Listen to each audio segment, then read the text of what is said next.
할렐루야, 예수님의 사랑으로 성도 여러분을 사랑합니다. 지난 여름 한반도는 물폭탄을 맞았습니다. 무려 39일간 이어진 장마로 햇빛 보기가 어렵다가 결국 장마 끝 무렵에 엄청난 호우로 전국적으로 도로가 유실되고 제방이 무너지고 하천이 범람하기도 했습니다. 중부지방을 강타한 집중호우로 연일 한강 수위가 오르는가 싶더니 결국엔 한강 고수부지들이 물에 잠기기 시작했죠. 제가 사는 동네 역시 한강변에 있었는데 시시각각으로 높아지는 한강 수위를 보며 이러다 큰일 나는 게 아닌가 싶었습니다. 평소에 걷던 하천도로는 물에 잠겨 아예 사라져버렸고 화장실마저 완전히 물에 잠겨 보이지 않았습니다. 급기야는 아래쪽 고수부지를 넘어 위쪽 고수부지까지 물에 잠겼고 비가 조금만 더 와서 수위가 2-3m만 높아지면 뚝을 넘어 강이 범람할 상황까지 이르렀습니다.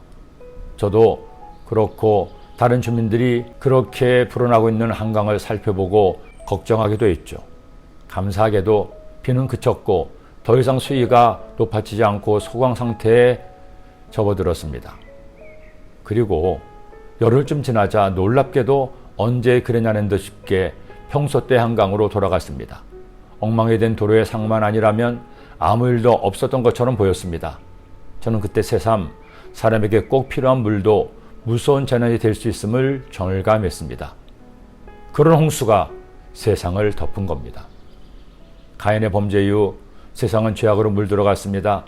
그나마 셋의 후손들이 하나님을 기억하고 예배했지만 극히 소수의 사람들만이 하나님을 믿고 섬겼습니다. 대부분의 사람들은 하나님을 잊어버리고 세상의 죄악을 따라 살고 자신의 죄를 자랑하는 기가 막힌 세상이 되고 말았습니다. 야훼께서 사람의 죄악이 세상에 가득함과 그의 마음으로 생각하는 모든 계획이 항상 악한 뿐임을 보시고 땅에 사람 지으셨음을 한탄하사 마음에 근심하시고 결국 하나님께서는 죄로 가득한 세상과 사람들을 심판하시러 작정하셨습니다. 그 심판의 도구가 바로 홍수였습니다. 하지만 하나님은 죄를 심판하시는 공의 하나님이실 뿐 아니라 죄인을 구원하시는 사랑의 하나님이십니다. 심판하시기 전 구원을 계획하셨죠. 그 구원의 도구가 노아와 그의 가족이었습니다. 이르시되 내가 창조한 사람을 내가 지면에서 쓸어버리되 사람으로부터 가축과 기는 것과 공중의 새까지 그리하리니 이는 내가 그것들을 지었음을 한탐함이니라 하시니라. 그러나 노아는 야훼께 은혜를 입었더라. 작가 김성일의 홍수 이후라는 소설이 있습니다. 그는 성경 말씀에 기초하되 작가적 상상력을 동원해서 홍수 이전의 상황과 홍수 이후의 일들을 드라마틱하게 보여주었습니다. 물론 작가이다 보니 그 상상력이 오버하는 경향도 있었지만 사실이 아닌 소설로 본다면 유익하고 감동적인 소설이었습니다.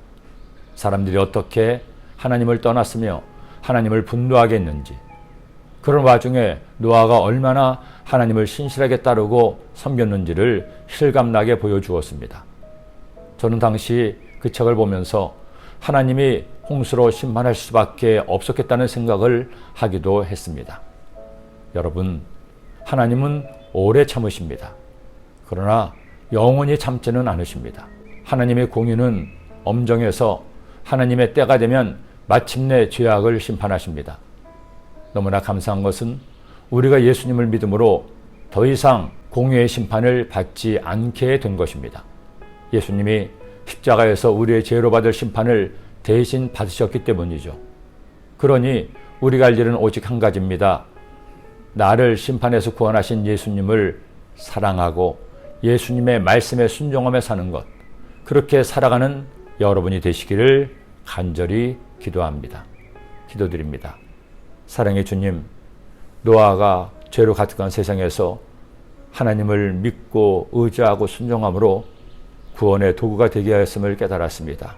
우리도 노아처럼 하나님의 말씀에 순종하고 하나님만을 신실하게 믿고 따라 이 세상을 구원하는 심판의 도구가 아닌 이 세상을 구원하는 구원의 도구가 될 수 있도록 인도하여 주옵소서.